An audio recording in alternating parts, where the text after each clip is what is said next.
অবশ্যই আপনার রান্নাঘরটি কীরকম হবে সেই ওপরে নির্ভর করছে আপনার সৌভাগ্য ফিরবে কি ফিরবে না। 4টি নিয়ম অবশ্যই আপনাকে মানতে হবে। আপনার রান্নাঘরটি যেন পূর্ব দিকে হয়, সূর্যের আলো বাতাস যেন ঢোকে।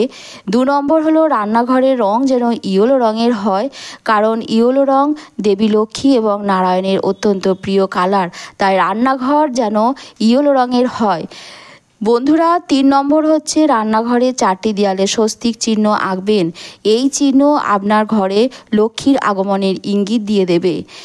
5 নম্বর হলো আপনার যেখানে চাল রাখেন সেই চালের ড্রামে একটি কয়েন রেখে দেবেন। সেই কয়েনটি যেন লক্ষ্মী গণেশের মূর্তি থাকে, সেই কয়েন আপনার চালের ড্রামে রেখে দেবেন। আপনার সংসারে সৌভাগ্য ফিরবে, লক্ষ্মীর আশীর্বাদ পাবেন।